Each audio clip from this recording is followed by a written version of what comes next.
The Call of Cthulhu, written by H.P.Lovecraft and read by AJCrowley. Of such great powers or beings there may be conceivably a survival of a hugely remote period, when consciousness was manifested perhaps in shapes and forms long since withdrawn before the tide of advancing humanity, forms of which poetry and legend alone have caught a flying memory and called them gods, monsters, mythical beings of all sorts and kinds. Algernon Blackwood. Part 1. The Horror in Clay. The most merciful thing in the world, I think, is the inability of the human mind to correlate all of its contents. We live on a placid island of ignorance in the midst of black seas of infinity, and it was not meant that we should voyage far. The sciences, each straining in its own direction, have hitherto harmed us little, but some day the piecing together of dissociated knowledge will open up such terrifying vistas of reality, and of our frightful position therein, that we shall either go mad from the revelation, or flee from the light into the peace and safety of a new dark age. Theosophists have guessed at the awesome grandeur of the cosmic cycle, wherein our world and human race form transient incidents. They have hinted at strange survivals in terms which have freezed the blood if not masked by a bland optimism. But it is not from them that there came the single glimpse of forbidden eons which chills me when I think of it, and maddens me when I dream of it. That glimpse, like all dread glimpses of truth, flashed out from an accidental piecing together of separated things, in this case an old newspaper item and the notes of a dead professor. I hope that no one else will accomplish this piecing out. Certainly if I live, I shall never knowingly supply a link in so hideous a chain. I think that the professor too intended to keep silent regarding the part he knew, and that he would have destroyed his notes had not sudden death seized him. My knowledge of the thing began in the winter of 1926 to 27, with the death of my great-uncle, George Gamel Angell, Professor Emeritus of Semitic Languages in Brown University, Providence, Rhode Island. Professor Angell was widely known as an authority on ancient inscriptions and had frequently been resorted to by heads of prominent museums, so that his passing at the age of 92 may be recalled by many.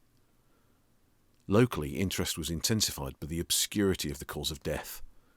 The professor had been stricken whilst returning from the Newport boat, falling suddenly, as witnesses said, after having been jostled by a nautical-looking negro who had come from one of the queer dark courts on the precipitous hillside which formed a shortcut from the waterfront to the deceased's home in William Street. Physicians were unable to find any visible disorder, but concluded after perplexed debate that some obscure lesion of the heart, induced by the brisk ascent of so steep a hill by so elderly a man, was responsible for the end. At the time I saw no reason to dissent from this dictum, but latterly I am inclined to wonder, and more than wonder. As my great-uncle's heir and executor, for he died a childless widower, I was expected to go over his papers with some thoroughness, and for that purpose moved his entire set of files and boxes to my quarters in Boston. Much of the material which I correlated will later be published by the American Archaeological Society, but there was one box which I found exceedingly puzzling, and which I felt much averse from showing to other eyes. It had been locked, and I did not find the key till it occurred to me to examine the personal ring which the professor carried in his pocket. Then indeed I succeeded in opening it, but when I did so seemed only to be confronted by a greater and more closely locked barrier.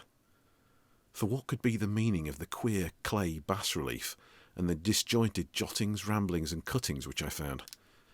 Had my uncle in his latter years become credulous of the most superficial impostures? I resolved to search out the eccentric sculptor responsible for this apparent disturbance of an old man's peace of mind. The bas-relief was a rough rectangle less than an inch thick and about 5 by 6 inches in area, obviously of more modern origin. Its designs, however, were far from modern in atmosphere and suggestion, for, although the vagaries of cubism and futurism are many and wild, they do not often reproduce that cryptic regularity which lurks in prehistoric writing, and writing of some kind the bulk of these designs seemed certainly to be.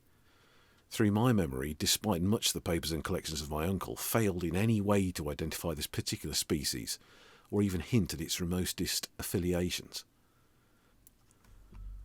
Above these apparent hieroglyphics was a figure of evident pictorial intent, though its impressionistic execution forbade a very clear idea of its nature. It seemed to be a sort of monster, or symbol representing a monster, of a form which only a diseased fancy could conceive.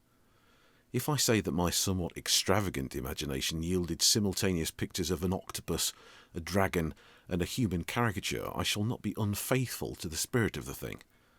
A pulpy, tentacled head surmounted a grotesque and scaly body with rudimentary wings. But it was the general outline of the whole which made it most shockingly frightful. Behind the figure was a vague suggestions of cyclopean architectural background. The writing accompanying this oddity was, aside from a stack of press cuttings, in Professor Angel's most recent hand, and made no pretence to literary style. What seemed to be the main document was headed Cthulhu Cult, in characters painstakingly printed to avoid the erroneous reading of a word so unheard of. This manuscript was divided into two sections, the first of which was headed 1925, Dream and Dreamwork of H.A. Wilcox, 7 Thomas Street, Providence, Rhode Island, and the second, Narrative of Inspector John R. Legrasse, 121 Bienville Street, New Orleans, at 1908, AAS meeting, notes on same, and Professor Webb's account. The other manuscript papers were brief notes, some of them accounts of the queer dreams of different persons, some of them citations from theosophical books and magazines, notably W. Scott Eliot's Atlantis and the Lost Lemuria, and the rest comments on long-surviving secret societies and hidden cults, with references to passages in such mythological and anthropological sourcebooks as Fraser's Golden Bough and Miss Murray's Witch Cult in East-Western Europe. The cuttings largely alluded to outre mental illness and outbreaks of group folly or mania in the spring of 1925. The first half of the principal manuscript told a very particular tale. It appears that on March the 1st, 1925, a thin, dark young man of neurotic and excited aspect had called upon Professor Angel, bearing the singular clay bas-relief, which was then exceedingly damp and fresh. His card bore the name of Henry Anthony Wilcox, and my uncle had recognised him as the youngest son of an excellent family slightly known to him, who had latterly been studying sculpture at the Rhode Island School of Design and living alone at the Fleur-de-Lis building near that institution. Wilcox was a precocious youth of known genius but great eccentricity, and had from childhood excited attention through the strange stories and odd dreams he was in the habit of relating. He called himself psychically hypersensitive, but the staid folk of the ancient commercial city dismissed him as merely queer. Never mingling much with his kind, he had dropped gradually from social visibility and was now known only to a small group of aesthetes from other towns. Even the Providence Art Club, anxious to preserve its conservatism, had found him quite hopeless. On the occasion of the visit, ran the professor's manuscript, the sculptor abruptly asked for the benefit of his host's archaeological knowledge in identifying the hieroglyphics of the bas-relief. He spoke in a dreamy, stilted manner which suggested pose and alienated sympathy, and my uncle showed some sharpness in replying, for the conspicuous freshness of the tablet implied kinship with anything but archaeology. Young Wilcox's rejoinder, which impressed my uncle enough to make him recall and record it verbatim, was of a fantastically poetic cast which must have typified his whole conversation, which I have since found highly characteristic of him. He said, "It is new indeed, for I made it last night in a dream of strange cities, and dreams that are older than brooding Tyre, or the contemplative Sphinx, or garden-girdled Babylon." It was then that he began that rambling tale which suddenly played upon a sleeping memory and won the fevered interest of my uncle. There had been a slight earthquake tremor the night before, the most considerable felt in New England for some years, and Wilcox's imagination had been keenly affected. Upon retiring, he had had an unprecedented dream of great cyclopean cities of Titan blocks and sky-flung monoliths, all dripping with green ooze and sinister with latent horror. Hieroglyphics had covered the walls and pillars, and from some undetermined point below had come a voice that was not a voice.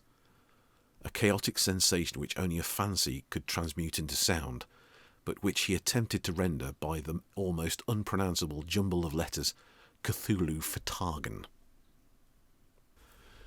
This verbal jumble was the key to the recollection which excited and disturbed Professor Angel. He questioned the sculptor with scientific minuteness, and studied with frantic intensity the bas-relief on which the youth had found himself working, chilled and clad only in his nightclothes, when waking had stolen bewilderingly over him. My uncle blamed his old age, Wilcox afterwards said, for his slowness in recognising both hieroglyphics and pictorial design. Many of his questions seemed highly out of place to his visitor, especially those which tried to connect the latter with strange cults or societies, and Wilcox could not understand the repeated promises of silence with which he was offered in exchange for an admission or membership in some widespread mystical or paganly religious body. When Professor Angel became convinced that the sculptor was indeed ignorant of any cult or system of cryptic lore, he besieged his visitor with demands for future reports of dreams. This bore regular fruit, for after the first interview the manuscript records daily calls of the young man, during which he related startling fragments of nocturnal imagery whose burden was always the same terrible cyclopean vista of dark and dripping stone, with a subterranean voice or intelligence shouting monotonously in enigmatical sense impacts uninscribable save as gibberish. The two sounds frequently repeated are those rendered by the letters Cthulhu and Relier. On March the 23rd, the manuscript continued, Wilcox failed to appear, and inquiries at his quarters revealed that he had been stricken with an obscure sort of fever and taken to the home of his family in Waterman Street. He had cried out in the night, arousing several other artists in the building, and had manifested since then only alternations of unconsciousness and delirium. My uncle at once telephoned the family, and from that time forward kept close watch of the case, calling often at the Thayer Street office of Dr. Toby, who he learned to be in charge. The youth's febrile mind, apparently, was dwelling on strange things, and the doctor shuddered now and then as he spoke of them. They included not only a repetition of what he had formerly dreamed, but touched wildly on a gigantic thing, miles high, which walked or lumbered about. He at no time fully described this object, but occasional frantic words, as repeated by Dr. Toby, convinced the professor that it must be identical with the nameless monstrosity he had sought to depict in his dream sculpture. Reference to this object, the doctor added, was invariably a prelude to the young man's subsidence into lethargy. His temperature, oddly enough, was not greatly above normal, but the whole condition was otherwise such as to suggest true fever rather than mental disorder.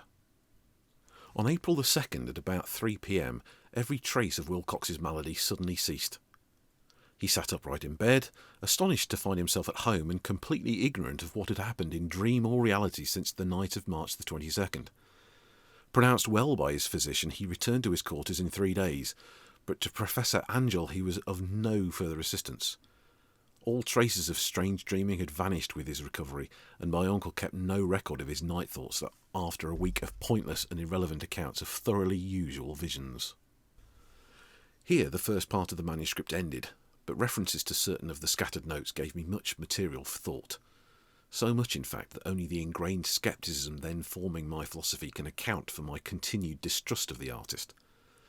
The notes in question were those descriptive of the dreams of various persons covering the same period as that in which young Wilcox had had his strange visitations. My uncle, it seems, had quickly instituted a prodigiously far-flung body of inquiries amongst nearly all the friends whom he could question without impertinence, asking for nightly reports of their dreams and the dates of any notable visions for some time past. The reception of his request seems to have varied, but he must at the very least have received more responses than any ordinary man could have handled without a secretary. This original correspondence was not preserved, but his notes formed a thorough and really significant digest. Average people in society and business, New England's traditional salt of the earth, gave an almost completely negative result, though scattered cases of uneasy but formless nocturnal impressions appear here and there, always between March the 23rd and April 2nd, the period of young Wilcox's delirium. Scientific men were a little more affected, though 4 cases of vague description suggest fugitive glimpses of strange landscapes, and in one case there is mentioned a dread of something abnormal. It was from the artists and poets that the pertinent answers came, and I know that panic would have broken loose had they been able to compare notes. As it was, lacking their original letters, I half suspected the compiler of having asked leading questions, or of having edited the correspondence in corroboration of what he had latently resolved to see. That is why I continued to feel that Wilcox, somehow cognizant of the old data which my uncle had possessed, had been imposing on the veteran scientist. These responses from aesthetes told disturbing tales. From February the 28th to April the 2nd, a large proportion of them had dreamed very bizarre things, the intensity of the dreams being immeasurably the stronger during the period of the sculptor's delirium.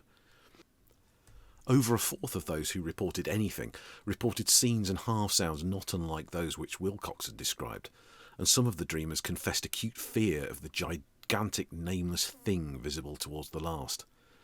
One case which the note describes with emphasis was very sad. The subject, a widely known architect with leanings towards theosophy and occultism, went violently insane on the date of young Wilcox's seizure, and expired several months later after incessant screamings to be saved from some escaped denizen of hell. Had my uncle referred to these cases by name instead of merely by number, I should have attempted some corroboration and personal investigation, but as it was, I succeeded in tracing down only a few. All of these, however, bore out the notes in full. I have often wondered if all the objects of the professor's questioning felt as puzzled as did this fraction. It is well that no explanation shall ever reach them. The press cuttings, as I have intimated, touched on cases of panic, mania and eccentricity during the given period. Professor Angell must have employed a cutting bureau, for the number of extracts was tremendous, and the sources scattered throughout the globe. Here was a nocturnal suicide in London, where a lone sleeper had leapt from a window after a shocking cry. Here likewise a rambling letter to the editor of a paper in South America, where a fanatic deduces a dire future from visions he has seen. A dispatch from California describes a theosophist colony as donning white robes en masse for some glorious fulfilment which never arrives, whilst items from India speak guardedly of serious native unrest towards the end of March 22nd to 23rd. The west of Ireland, too, is full of wild rumour and legendary, and a fantastic painter named Ardois Bonneau hangs a blasphemous dream landscape in the Paris Spring Salon of 1926. So numerous are the recorded troubles in insane asylums that only a miracle can have stopped the medical fraternity from noting strange parallelisms and drawing mystified conclusions. A weird bunch of cuttings all told, and I can at this date scarcely envisage the callous rationalism with which I set them aside. But I was then convinced that young Wilcox had known of the older matters mentioned by the professor. Part 2. The Tale of Inspector Legrasse. The older matters, which had made the sculptor's dream and bas-relief so significant to my uncle, formed the subject of the second half of his long manuscript. Once before it appears, Professor Angell had seen the hellish outlines of the nameless monstrosity, puzzled over the unknown hieroglyphics, and heard the ominous syllables which can be rendered only as Cthulhu, and all this in so stirring and horrible a connection that it is small wonder he pursued a young Wilcox with queries and demands for data. This earlier experience had come in 1908, 17 years before, when the American Archaeological Society held its annual meeting in St. Louis. Professor Angell, as befitted one of his authority and attainments, had had a prominent part in all of the deliberations, and was one of the first to be approached by the several outsiders who took advantage of the convocation to offer questions for correct answering and problems for expert solution. The chief of these outsiders, and in a short time the focus of interest for the entire meeting, was a commonplace-looking middle-aged man who had travelled all the way from New Orleans for certain special information unobtainable from any local source. His name was John Raymond Legrasse, and he was by profession an inspector of police. With him he bore the subject of his visit, a grotesque, repulsive, and apparently very ancient stone statuette whose origin he was at a loss to determine. It must not be fancied that Inspector Legras had the least interest in archaeology. On the contrary, his wish for enlightenment was prompted by purely professional considerations. The statuette, idol, fetish, or whatever it was, had been captured some months before in the wooded swamps south of New Orleans during a raid on a supposed voodoo meeting, and so singular and hideous were the rites connected with it that the police could not but realise that they had stumbled on a dark cult totally unknown to them, and infinitely more diabolic than even the blackest of the African voodoo circles. Of its origin, apart from the erratic and unbelievable tales extorted from the captured members, absolutely nothing was to be discovered, hence the anxiety of the police for any antiquarian lore which might help them to place the frightful symbol and through it trace down the cult to its fountainhead. Inspector Legras was scarcely prepared for the sensation which his offering created. One sight of the thing had been enough to throw the assembled men of science into a state of tense excitement, and they lost no time in crowding around him to gaze at the diminutive figure whose utter strangeness and air of genuinely abysmal antiquity hinted so potently at unopened and archaic vistas. No recognised school of sculpture had animated this terrible object, yet centuries and even thousands of years seemed recorded in its dim and greenish surface of unplaceable stone. The figure, which was finally passed slowly from man to man for close and careful study, was between 7 and 8 inches in height and of exquisitely artistic workmanship. It represented a monster of vaguely anthropoid outline, but with an octopus-like head whose face was a mass of feelers, a scaly, rubbery-looking body, prodigious claws on hind and forefeet, and long, narrow wings behind. This thing, which seemed instinct with a fearsome and unnatural malignancy, was of a somewhat bloated corpulence, and squatted evilly on a rectangular block or pedestal covered with undecipherable characters. The tips of the wings touched the back edge of the block, the seat occupied the centre, whilst the long curved claws of the doubled-up, crouching hind legs gripped the front edge and extended a quarter of the way down towards the bottom of the pedestal. The cephalopod head was bent forwards, so that the ends of the facial feelers brushed the backs of huge forepaws which clasped the croucher's elevated knees. The aspect of the whole was abnormally lifelike, and the more subtly fearful because its source was so totally unknown. Its vast, awesome, and incalculable age was unmistakable, yet not one link did it show with any known type of art belonging to civilization's youth, or indeed to any other time.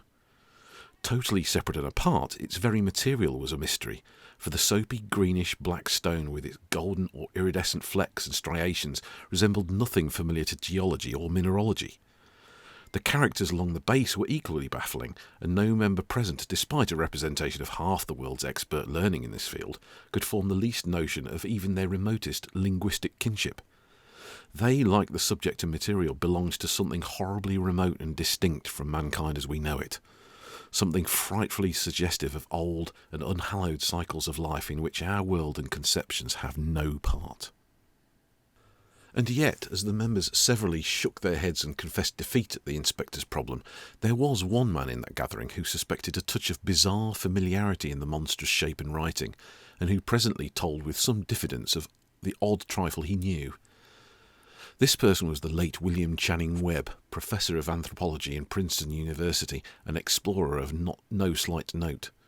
Professor Webb had been engaged 48 years before in a tour of Greenland and Iceland in search of some runic inscriptions which he failed to unearth, and whilst high up on the West Greenland coast had encountered a singular tribe or cult of degenerate Eskimo, whose religion, a curious form of devil worship, chilled him with its deliberate bloodthirstiness and repulsiveness. It was a faith of which other Eskimo knew little, and which they mentioned only with shudders, saying that it had come down from horribly ancient aeons before ever the world was made. Besides nameless rites and human sacrifices, there were certain queer hereditary rituals addressed to a supreme elder devil, or Tornasuk, and of this Professor Webb had taken a careful phonetic copy from an aged Angakok, or wizard priest, expressing the sounds in Roman letters as best he knew how. But just now of prime significance was the fetish which this cult had cherished, and around which they danced when the aurora leaped high over the ice cliffs. It was, the professor stated, a very crude bas-relief of stone, comprising a hideous picture and some cryptic writing. and, so far as he could tell, it was a rough parallel in all essential features of the bestial thing now lying before the meeting. This data, received with suspense and astonishment by the assembled members, proved doubly exciting to Inspector Legrasse, and he began at once to ply his informant with questions. Having noted and copied an oral ritual amongst the swamp cult worshippers his men had arrested, he besought the professor to remember as best he might the syllables taken down amongst the diabolist Eskimo. There then followed an exhaustive comparison of details and a moment of really awed silence when both detective and scientist agreed on the virtual identity of the phrase common to two hellish rituals so many worlds of distance apart. What, in substance, both the Eskimo wizards and the Louisiana swamp priests chanted to their kindred idols was something very like this, the word divisions being guessed at from traditional breaks in the phrase as chanted aloud. Funglui, Muglonarf, Cthulhu, Relia, Wugar, Nargle, Fatagan. Legrasse had 1 point in advance of Professor Webb, for several among his mongrel prisoners had repeated to him what all the celebrants had told them the words meant. This text as given ran something like this. In his house at Relia, dead Cthulhu waits dreaming. And now, in response to a general and urgent demand, Inspector Legrasse related as fully as possible his experience with the swamp worshippers, telling a story to which I could see my uncle attached profound significance. It savoured of the wildest dreams of myth-maker and theosophist, and disclosed an astonishing degree of cosmic imagination among such half-castes and pariahs as might be least expected to possess it. On November the 1st, 1907, there had come to the New Orleans police a frantic summons from the swamp and lagoon country to the south. The squatters there, mostly primitive but good-natured descendants of Lafitte's men, were in the grip of stark terror from an unknown thing which had stolen upon them in the night. It was voodoo, apparently, but voodoo of a more terrible sort than they had ever known, and some of their women and children had disappeared since the malevolent tom-tom had begun its incessant beating far within the black-haunted woods where no dweller ventured. There were insane shouts and harrowing screams, soul-chilling chants and dancing devil flames, and, the frightened messenger added, the people could stand it no more. And so a body of 20 police, filling 2 carriages and an automobile, had set out in the late afternoon with the shivering squatter as a guide. At the end of the passable road they alighted, and for miles splashed on in silence through the terrible cypress woods where day never came. Ugly roots and malignant hanging nooses of Spanish moss beset them, and now and then a pile of dank stones or fragment of a rotting wall, intensified by its hint of morbid habitation, a depression which every malformed tree and every fungus islet combined to create. At length the squatter settlement, a miserable huddle of huts, hove in sight, and hysterical dwellers ran out to cluster around the group of bobbing lanterns. The muffled beat of tom-toms was now faintly audible far, far ahead, and a curdling shriek came at infrequent intervals when the wind shifted. A reddish glare, too, seemed to filter through the pale undergrowth beyond the endless avenues of forest night. Reluctant even to be left alone again, each of the cowed squatters refused point-blank to advance another inch towards the scene of unholy worship. So Inspector Legrasse and his 19 colleagues plunged on unguided into black arcades of horror that none of them had ever trod before. The region now entered by the police was one of traditionally evil repute, substantially unknown and untraversed by white men. There were legends of a hidden lake unglimpsed by mortal sight, in which dwelt a huge, formless, white, polypus thing with luminous eyes, and squatters whispered that bat-winged devils flew up out of caverns in inner earth to worship it at midnight. They said it had been there before D'Iberville, before La Salle, before the Indians, and before even the wholesome beasts and birds of the woods. It was nightmare itself, and to see it was to die. But it made men dream, and so they knew enough to keep away. The present voodoo orgy was, indeed, on the merest fringe of this abhorred area, but that location was bad enough, hence perhaps the very place of the worship had terrified the squatters more than the shocking sounds and incidents. Only poetry or madness could do justice to the noises heard by Legrasse's men as they ploughed on through the black morass towards the red glare and muffled tom-toms. There are vocal qualities peculiar to men, and vocal qualities peculiar to beasts, and it is terrible to hear the one when the source should yield the other. Animal fury and orgiastic license here whipped themselves to demoniac heights by howls and squawking ecstasies that tore and reverberated throughout those nighted woods like pestilential tempests from the gulfs of hell. Now and then the less organised ululation would cease, and from what seemed a well-drilled chorus of hoarse voices would rise in sing-song chant that hideous phrase or ritual. Fnglui, Maglau, Narf, Cthulhu, Relia, Wagar, Nargle, Fatagan. Then the men, having reached a spot where the trees were thinner, came suddenly in sight of the spectacle itself. 4 of them reeled, 1 fainted, and 2 were shaken into a frantic cry, which the mad cacophony of the orgy fortunately deadened. Legrasse dashed swamp water on the face of the fainting man, and all stood trembling and nearly hypnotised with horror.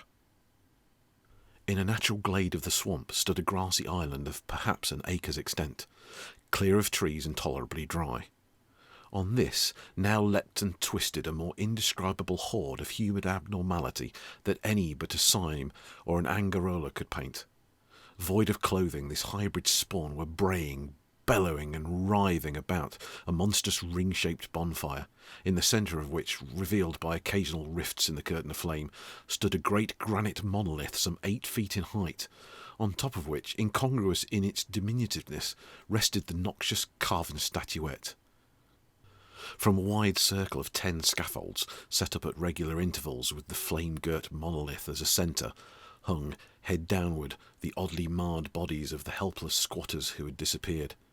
It was inside this circle that the ring of worshippers jumped and roared, the general direction of the mass motion being from left to right in endless bacchanal between the ring of bodies and the ring of fire.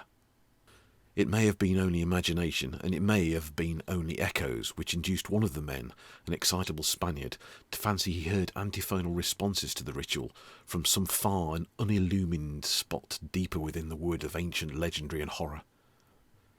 This man, Joseph D. Galvez, I later met and questioned, and he proved distractingly imaginative. He indeed went so far as to hint of the faint beating of great wings, and of a glimpse of shining eyes and a mountainous white bulk beyond the remotest trees, but I suppose he had been hearing too much native superstition. Actually, the horrified pause of the men was of comparatively brief duration. Duty came first, and although there must have been nearly 100 mongrel celebrants in the throng, the police relied on their firearms and plunged determinedly into the nauseous rout. For 5 minutes the resultant din and chaos were beyond description. Wild blows were struck, shots were fired, and escapes were made. But in the end Legrasse was able to count some 47 sullen prisoners, whom he forced to dress in haste and fall into line between 2 rows of policemen. 5 of the worshippers lay dead, and 2 severely wounded ones were carried away on improvised stretchers by their fellow prisoners. The image on the monolith, of course, was carefully removed and carried back by Legrasse. Examined at headquarters after a trip of intense strain and weariness, the prisoners all proved to be men of very low, mixed-blooded and mentally aberrant type. Most were seamen, and a sprinkling of Negroes and mulattoes, largely West Indians or Brava Portuguese from the Cape Verde Islands, gave a colouring of voodooism to the heterogeneous cult. Before many questions were asked, it became manifest that something far deeper and older than Negro fetishism was involved. Degraded and ignorant as they were, the creatures held with surprising consistency to the central idea of their loathsome faith. They worshipped, so they said, the great old ones who lived ages before there were any men, and who came to the young world out of the sky.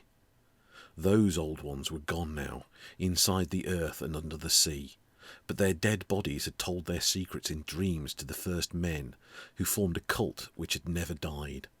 This was that cult, and the prisoners said it had always existed and always would exist, hidden in distant wastes and dark places all over the world until the time when the great priest Cthulhu, from his dark house in the mighty city of Relia under the waters, should rise and bring the earth again beneath his sway.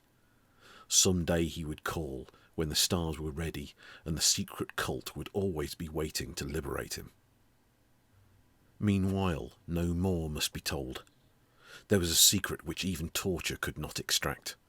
Mankind was not absolutely alone among the conscious things of the earth, for shapes came out of the dark to visit the faithful few.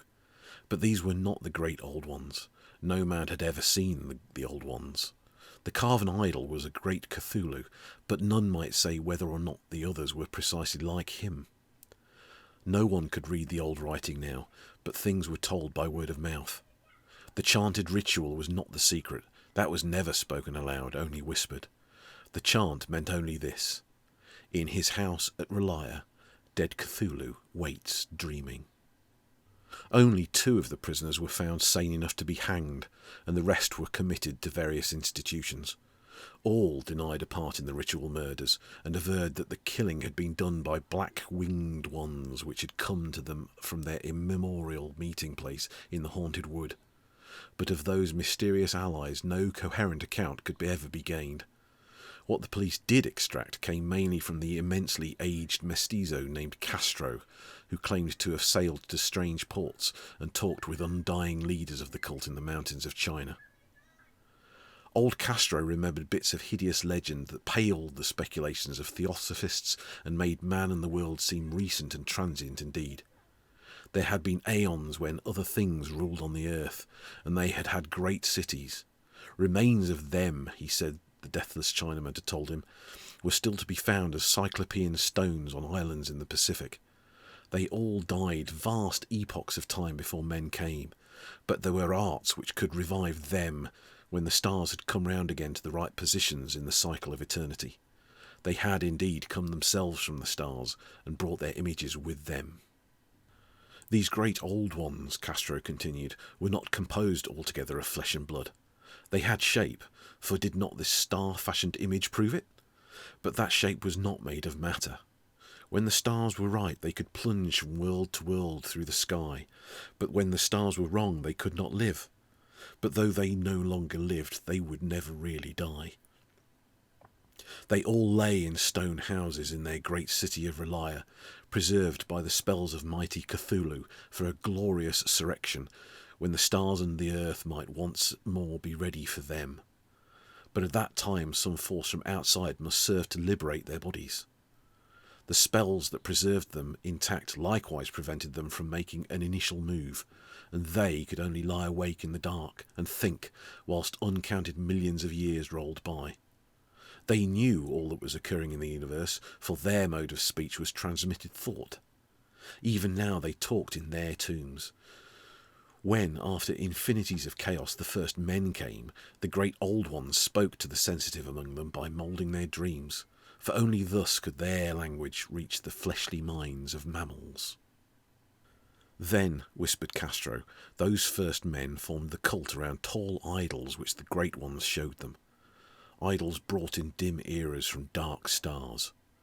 That cult would never die till the stars came right again, and the secret priests would take great Cthulhu from his tomb to revive his subjects and resume his rule of the earth. The time would be easy to know, for then mankind would have become as the great old ones, free and wild and beyond good and evil, with laws and morals thrown aside and all men shouting and killing and revelling in joy. Then the liberated old ones would teach them new ways to shout and kill and revel and enjoy themselves, and all the earth would flame with a holocaust of ecstasy and freedom. Meanwhile the cult, by appropriate rites, must keep alive the memory of those ancient ways and shadow forth the prophecy of their return. In the elder time, chosen men had talked with the entombed old ones in dreams, but then something happened. The great stone city Relia, with its monoliths and sepulchres, had sunk beneath the waves, and the deep waters, full of the one primal mystery through which not even thought can pass, had cut off the spectral intercourse. But memory never died, and the high priests said the city would rise again when the stars were right. Then came out of the earth the black spirits of earth, mouldy and shadowy, and full of dim rumours picked up in caverns beneath forgotten sea bottoms. But of them old Castro dared not speak much. He cut himself off hurriedly, and no amount of persuasion or subtlety could elicit more in this direction. The size of the old ones, too, he curiously declined to mention. Of the cult he said that he thought the centre lay amid the pathless desert of Arabia, where Irem, the city of pillars, dreams hidden and untouched. It was not allied to the European witch cult and was virtually unknown beyond its members. No book had ever really hinted of it, though the deathless Chinamen said that there were double meanings in the Necronomicon of the mad Arab Abdul al-Hazred, which the initiated might read as they chose, especially the much-discussed couplet, "That is not dead which can eternal lie, and with strange aeons even death may die." Legras, deeply impressed and not a little bewildered, had inquired in vain concerning the historic affiliations of the cult. Castro apparently had told the truth when he said that it was wholly secret. The authorities at Tulane University could shed no light upon either cult or image, and now the detective had come to the highest authorities in the country and met with no more than the Greenland tale of Professor Webb.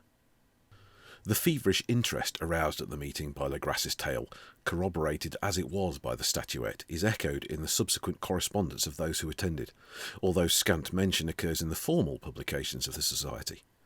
Caution is the first care of those accustomed to face occasional charlatanry and imposture. Legras for some time lent the image to Professor Webb, but at the latter's death it was returned to him and remains in his possession, where I viewed it not long ago. It is truly a terrible thing, and unmistakably akin to the dream sculpture of young Wilcox. That my uncle was excited by the tale of the sculptor I did not wonder, for what thoughts must arise upon hearing, after a knowledge of what Legras had learned of the cult, of a sensitive young man who had dreamed not only the figure and exact hieroglyphics of the swamp-found image and the Greenland devil tablet, but had come in his dreams upon at least 3 of the precise words of the formula uttered alike by Eskimo diabolists and mongrel Louisianans. Professor Angel's instant start on an investigation of the utmost thoroughness was eminently natural, though I privately suspected young Wilcox of having heard of the cult in some indirect way, and of having invented a series of dreams to heighten and continue the mystery at my uncle's expense. The dream narratives and cuttings collected by the professor were, of course, strong corroboration, but the rationalism of my mind and the extravagance of the whole subject led me to adopt what I thought the most sensible conclusions. So, after thoroughly studying the manuscript again, and correlating the theosophical and anthropological notes with the cult narrative of Legras, I made a trip to Providence to see the sculptor and give him the rebuke I thought proper for so boldly imposing upon a learned and aged man.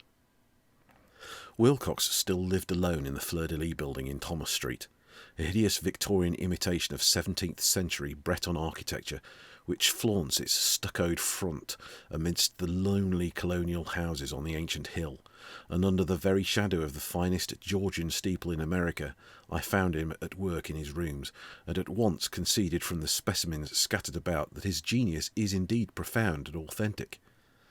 He will, I believe, sometime be heard from as one of the great decadents, for he has crystallized in clay and will one day mirror in marble those nightmares and fantasies which Arthur Machen evokes in prose and Clark Ashton Smith makes visible in verse and in painting. Dark, frail, and somewhat unkempt in aspect, he turned languidly at my knock and asked me my business without rising. Then I told him who I was. He displayed some interest, for my uncle had excited his curiosity in probing his strange dreams, yet had never explained the reason for the study. I did not enlarge his knowledge in this regard, but sought with some subtlety to draw him out. In a short time I became convinced of his absolute sincerity, for he spoke of the dreams in a manner none could mistake. They and their subconscious residuum had influenced his art profoundly, and he showed me a morbid statue whose contours almost made me shake with the potency of its black suggestion. He could not recall having seen the original of this thing except in his own dream bas-relief, but the outlines had formed themselves insensibly under his hands. It was no doubt the giant shape he had raved of in delirium. That he really knew nothing of the hidden cult, save from what my uncle's relentless catechism had let fall, he soon made clear, and again I strove to think of some way in which he could possibly have received the weird impressions. He talked of his dreams in a strangely poetic fashion, making me see with terrible vividness the damp cyclopean city of slimy green stone, whose geometry, he oddly said, was all wrong. And hear with frightened expectancy the ceaseless, half-mental calling from underground. Cthulhu Fatagan. Cthulhu Fatagan. These words had formed part of that dread ritual which told of dead Cthulhu's dream vigil in his stone vault at Relia, and I felt deeply moved despite my rational beliefs. Wilcox, I was sure, had heard of the cult in some casual way and had soon forgotten it amidst the mass of his equally weird reading and imagining. Later, by virtue of its sheer impressiveness, it had found subconscious expression in dreams, in the bas-relief and in the terrible statue I now beheld, so that his imposture upon my uncle had been a very innocent one. The youth was of a type at once slightly affected and slightly ill-mannered, which I could never like, but I was willing enough now to admit both his genius and his honesty. I took leave of him amicably, and wish him all the success his talent promises. The matter of the cult still remained to fascinate me, and at times I had visions of personal fame from researches into its origin and its connections. I visited New Orleans, talked with Legras and others of that old-time raiding party, saw the frightful image, and even questioned such of the mongrel prisoners as still survived. Old Castro, unfortunately, had been dead for some years. What I now heard so graphically at first hand, though it was really no more than a detailed confirmation of what my uncle had written, excited me afresh, for I felt sure that I was on the track of a very real, very secret, and very ancient religion whose discovery would make me an anthropologist of note. My attitude was still one of absolute materialism, as I wish it still were, and I discounted with almost inexplicable perversity the coincidence of the dream notes and odd cuttings collected by Professor Angel. One thing I began to suspect, and which I fear now I know, is that my uncle's death was far from natural. He fell on a narrow hill street leading up from an ancient waterfront swarming with foreign mongrels after a careless push from a foreign sailor. I did not forget the mixed blood and marine pursuits of the cult members in Louisiana, and would not be surprised to learn of secret methods and rites and beliefs. Legras and his men, it is true, have been let alone, but in Norway a certain seaman who saw things is dead. Might not the deeper inquiries of my uncle after encountering the sculptor's data have come to sinister ears? I think Professor Angel died because he knew too much, or because he was likely to learn too much. Whether I shall go as he did remains to be seen, for I have learned much now. Part 3. The Madness of the Sea. If heaven ever wishes to grant me a boon, it will be a total effacing of the results of a mere chance which fixed my eye on a certain stray piece of shelf paper. It was nothing on which I would naturally have stumbled in the course of my daily round, for it was an old number of an Australian journal, the Sydney Bulletin for April the 18th, 1925. It had escaped even the Cutting Bureau, which had at the time of its issuance been avidly collecting material for my uncle's research. I had largely given over my inquiries into what Professor Angel called the Cthulhu cult, and was visiting a learned friend in Paterson, New Jersey, the curator of a local museum and a mineralogist of note. Examining one day the reserve specimens roughly set on the storage shelves in a rear room of the museum, my eye was caught by an odd picture in one of the old papers spread beneath the stones. It was the Sydney Bulletin I have mentioned, for my friend had wide affiliations in all conceivable foreign parts, and the picture was a half-tone cut of a hideous stone image, almost identical with that which Legras had found in the swamp. Eagerly clearing the sheet of its precious contents, I scanned the item in detail, and was disappointed to find it of only moderate length. What it suggested, however, was of portentous significance to my flagging quest, and I carefully tore it out for immediate action. It read as follows: Mystery derelict found at sea. Vigilant arrives with helpless armed New Zealand yacht in tow. One survivor and dead man found aboard. Tale of desperate battle and deaths at sea. Rescued seaman refuses particulars of strange experience. Odd idol found in his possession. Inquiry to follow. The Morrison Company's freighter Vigilant, bound from Valparaiso, arrived this morning at its wharf in Darling Harbour, having in tow the battled and disabled but heavily armed steam yacht Alert of Dunedin, New Zealand, which was sighted at April the 12th in south latitude 34 degrees 21 minutes, west longitude 152 degrees 17 minutes, with one living and one dead man aboard. The Vigilant left Valparaiso March the 25th, and on April the 2nd was driven considerably south of her course by exceptionally heavy storms and monster waves. On April the 12th the derelict was sighted, and though apparently deserted was found upon boarding to contain one survivor in a half-delirious condition and one man who had evidently been dead for more than a week. The living man was clutching a horrible stone idol of unknown origin, about a foot in height, regarding whose nature authorities at Sydney University, the Royal Society, and the museum in College Street all profess complete bafflement, and which the survivor says he found in the cabin of the yacht in a small carved shrine of common pattern. This man, after recovering his senses, told an exceedingly strange story of piracy and slaughter. He is Gustaf Johansson, a Norwegian of some intelligence, and had been second mate of the two-masted schooner Emma of Auckland, which sailed for Callao February the 20th with a complement of 11 men.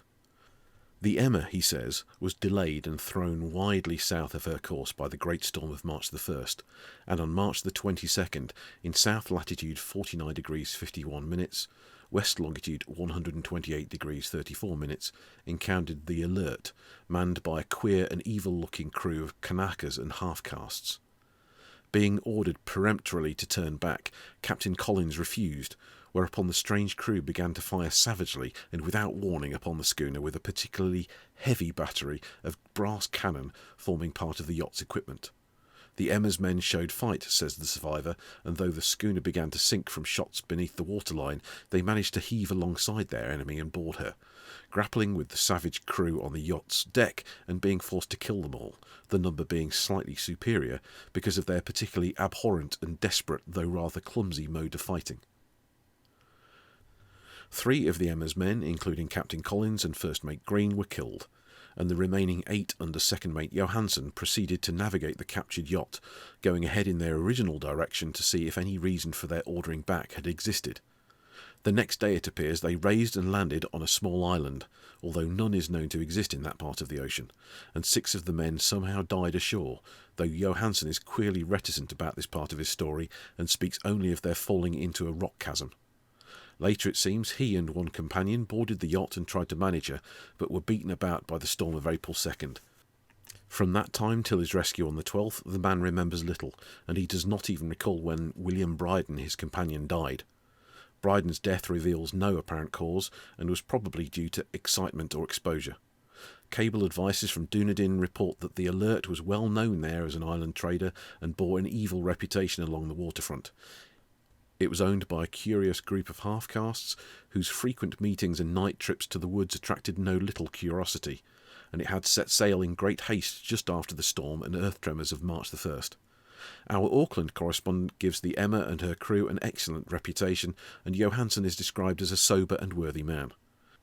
The Admiralty will institute an inquiry on the whole matter beginning tomorrow, at which every effort will be made to induce Johansson to speak more freely than he has done hitherto.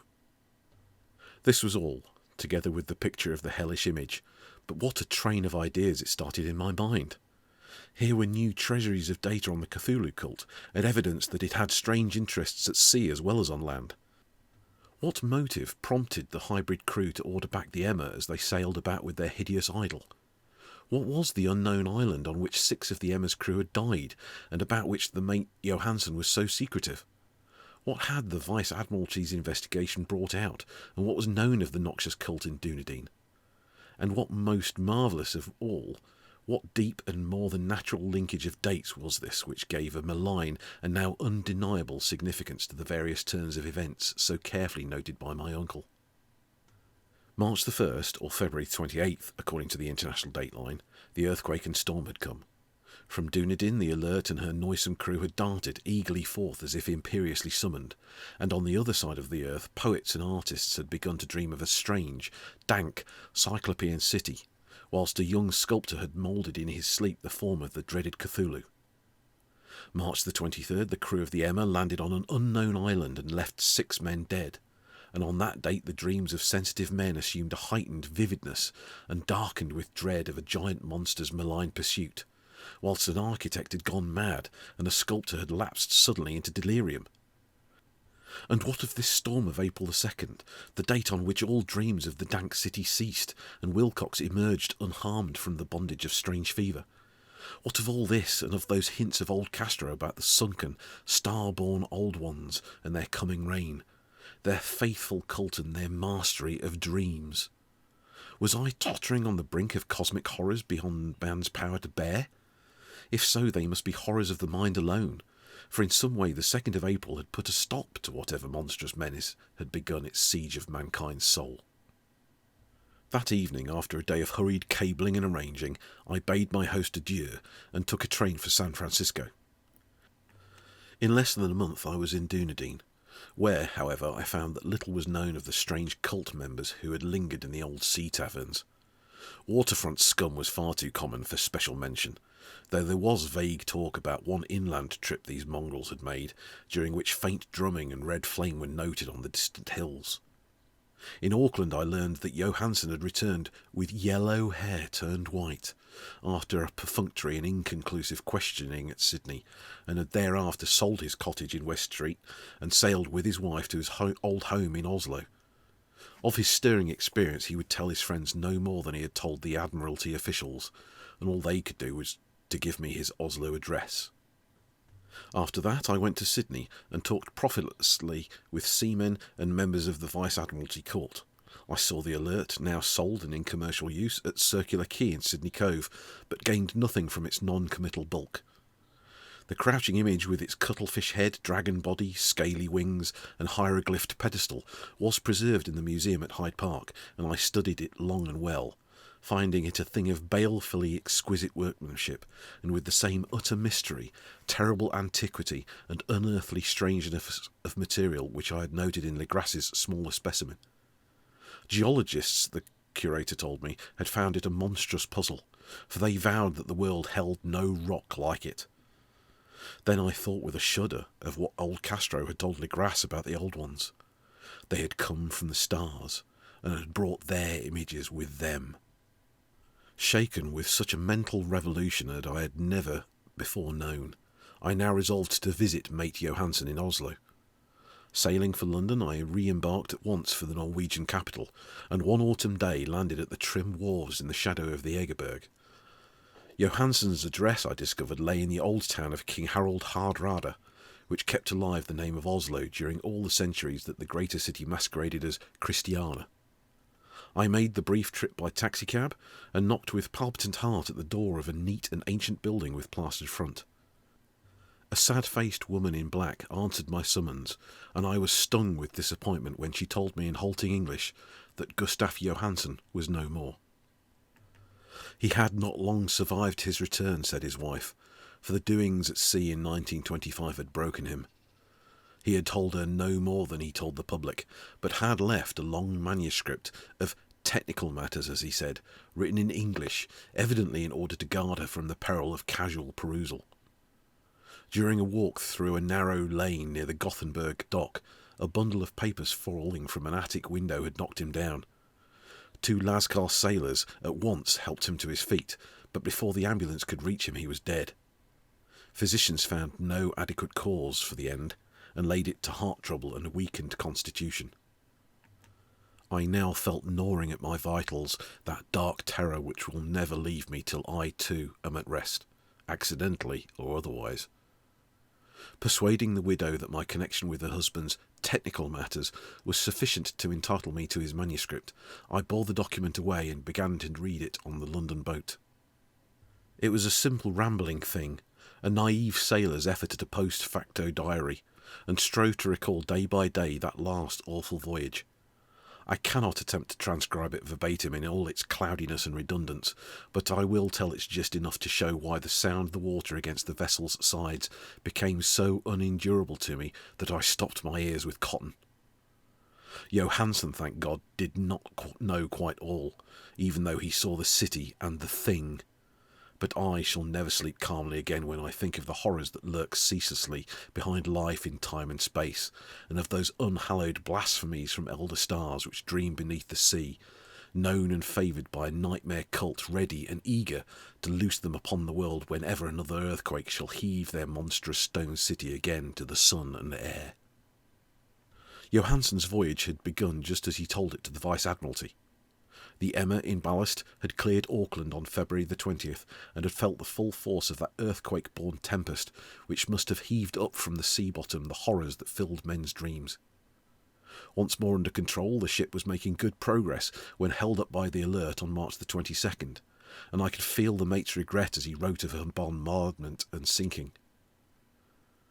Of the swarthy cult fiends on the Alert he speaks with significant horror. There was some peculiarly abominable quality about them which made their destruction seem almost a duty, and Johansen shows ingenious wonder at the charge of ruthlessness brought against his party during the proceedings of the Court of Inquiry. Then, driven ahead by curiosity in their captured yacht under Johansen's command, the men sight a great stone pillar sticking out of the sea, and in south latitude 47 degrees 9 minutes, west longitude 123 degrees 43 minutes, come upon a coastline of mingled mud, ooze, and weedy cyclopean masonry which can be nothing less than the tangible substance of Earth's supreme terror, the nightmare corpse city of Relia, that was built in measureless aeons behind history by the vast, loathsome shapes that seep down from the dark stars. There lay great Cthulhu and his hordes, hidden in green slimy vaults and sending out at last, after cycles incalculable, the thoughts that spread fear to the dreams of the sensitive and called imperiously to the faithful to come on a pilgrimage of liberation and restoration. All this Johansen did not suspect, but God knows he saw soon enough. I suppose that only a single mountain top, the hideous monolith-crowned citadel whereon great Cthulhu was buried, actually emerged from the waters. When I think of the extent of all that may be brooding down there, I almost wish to kill myself forthwith. Johansen and his men were awed by the cosmic majesty of this dripping Babylon of elder demons, and must have guessed without guidance that it was nothing of this or of any sane planet.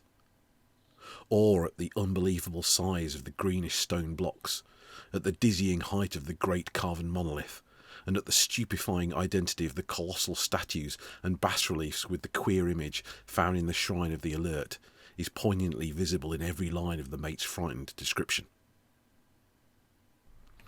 Without knowing what futurism is like, Johansen achieved something very close to it when he spoke of the city. For instead of describing any definite structure or building, he dwells only on broad impressions of vast angles and stone surfaces. Surfaces too great to belong to anything right or proper for this earth, and impious with horrible images and hieroglyphs. I mention his talk about angles because it suggests something Wilcox had told me of his awful dreams. He said that the geometry of the dream place he saw was abnormal, non-Euclidean, and loathsomely redolent of spheres and dimensions apart from ours. Now an unlettered seaman felt the same thing whilst gazing at the terrible reality. Johansen and his men landed at a sloping mudbank on this monstrous acropolis and clambered slipperily up over titan oozing blocks which could have been no mortal staircase. The very sun of heaven seemed distorted when viewed through the polarizing miasma welling out from this sea-soaked perversion, and twisted menace and suspense lurked leeringly in those crazily elusive angles of carven rock, where a second glance showed concavity after the first showed convexity. Something very like fright had come over all the explorers before anything more definite than rock and ooze and weed was seen. Each would have fled had he not feared the scorn of the others, and it was only half-heartedly that they searched, vainly as it proved, for some portable souvenir to bear away. It was Rodriguez the Portuguese who climbed up the foot of the monolith and shouted of what he had found. The rest followed him and looked curiously at the immense carved door with the now familiar squid dragon bas-relief. It was, Johansen said, like a great barn door, and they all felt that it was a door because of the ornate lintel, threshold and jambs around it, though they could not decide whether it lay flat like a trapdoor or slantwise like an outside cellar door. As Wilcox would have said, the geometry of the place was all wrong. One could not be sure that the sea and the ground were horizontal, hence the relative position of everything else seemed phantasmally variable. Bryden pushed at the stone in several places without result. Then Donovan felt over it delicately around the edge, pressing each point separately as he went. He climbed interminably along the grotesque stone moulding, that is, one would call it climbing if the thing was not after all horizontal, and the men wondered how any door in the universe could be so vast. Then, very slowly and softly, the acre great lintel began to give inward at the top, and they saw that it was balanced. Donovan slid or somehow propelled himself down or along the jamb and rejoined his fellows, and everyone watched the queer recession of the monstrously carven portal. In this fantasy of prismatic distortion it moved anomalously in a diagonal way, so that all the rules of matter and perspective seemed upset. The aperture was black with a darkness almost material. The tenebrousness was indeed a positive quality, for it obscured such parts of the inner walls as ought to have been revealed, and actually burst forth like smoke from its aeon-long imprisonment, visibly darkening the sun as it slunk away into the shrunken and gibbous sky on flapping membranous wings. The odour rising from the newly opened depths was intolerable, and at length the quick-eared Hawkins thought he heard a nasty, slopping sound down there. Everyone listened, and everyone was listening still when it lumbered slobberingly into sight and gropingly squeezed its gelatinous green immensity through the black doorway into the tainted outside air of that poisoned city of madness. Poor Johansen's handwriting almost gave out when he wrote of this. Of the 6 men who never reached the ship, he thinks 2 perished of pure fright in that accursed instant. The thing cannot be described. There is no language for such abysms of shrieking and immemorial lunacy, such eldritch contradictions of all matter, force, and cosmic order. A mountain walked or stumbled. God, what wonder that across the earth a great architect went mad, and Paul Wilcox raved with fever in that telepathic instant. The thing of the idols, the green, sticky spawn of the stars, had awakened to claim its own. The stars were right again, and what an age-old cult had failed to do by design, a band of innocent sailors had done by accident. After vigintillions of years, great Cthulhu was loose again, and ravening for delight. 3 men were swept up by the flabby claws before anybody turned. God rest them, if there be any rest in the universe. They were Donovan, Guerrera, and Angstrom. Parker slipped as the other 3 were plunging frenziedly over endless vistas of green-crusted rock to the boat, and Johansen swears he was swallowed up by an angle of masonry which shouldn't have been there. An angle which was acute, but behaved as if it were obtuse. So only Bryden and Johansen reached the boat and pulled desperately for the alert as the mountainous monstrosity flopped down the slimy stones and hesitated, floundering at the edge of the water. Steam had not been suffered to go down entirely, despite the departure of all hands for the shore, and it was the work of only a few moments of feverish running up and down between wheel and engines to get the alert under way. Slowly, amidst the distorted horrors of that indescribable scene, she began to churn the lethal waters, whilst on the masonry of that channel shore was not of earth the Titan thing from the stars, slavered and gibbered like Polypheme cursing the fleeing ship of Odysseus. Then, bolder than the storied Cyclops, great Cthulhu slid greasily into the water and began to pursue with vast wave-raising strokes of cosmic potency. Bryden looked back and went mad, laughing shrilly as he kept on laughing at intervals till death found him one night in the cabin whilst Johansen was wandering deliriously. But Johansen had not given out yet. Knowing that the thing could surely overtake the alert until steam was fully up, he resolved on a desperate chance, and, setting the engine for full speed, ran lightning-like on deck and reversed the wheel. There was a mighty eddying and foaming in the noisome brine, and as the steam mounted higher and higher, the brave Norwegian drove his vessel head-on against the pursuing jelly, which rose above the unclean froth like the stern of a demon galleon.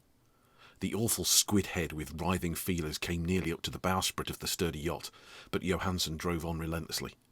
There was a bursting as of an exploding bladder, a slushy nastiness as of a cloven sunfish, a stench as of 1,000 opened graves, and a sound that the chronicler could not put on paper.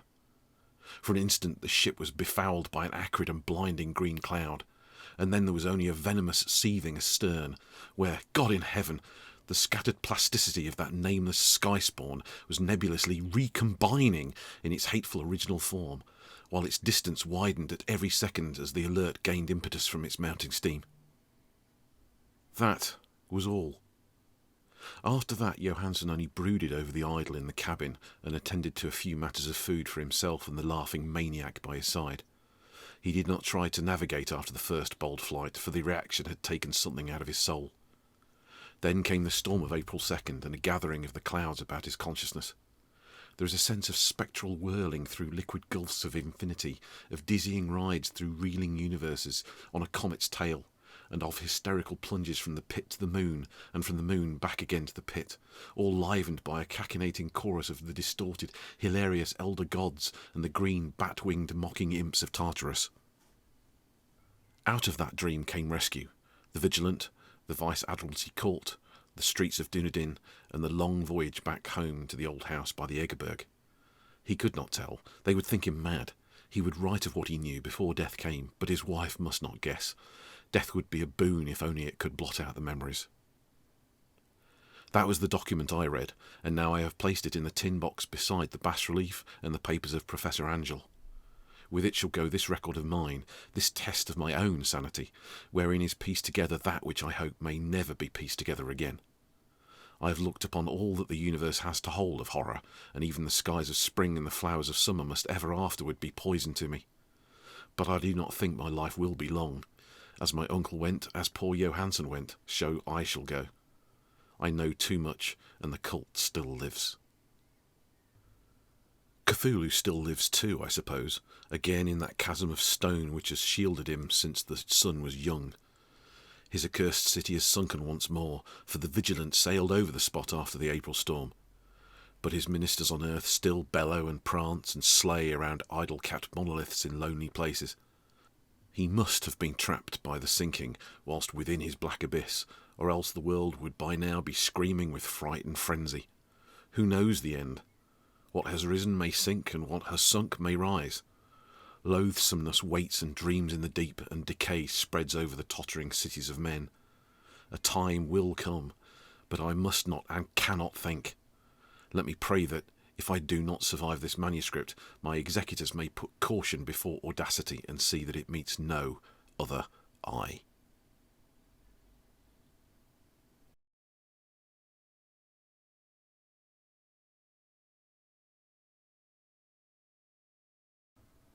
Thanks for listening to The Call of Cthulhu, written by H.P. Lovecraft and read by AJCrowley.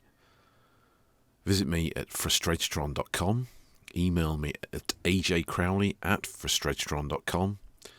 If you enjoyed this audio-video book, please subscribe to the channel and leave me any comments, criticisms, or suggestions for any other books that you'd like to hear me read.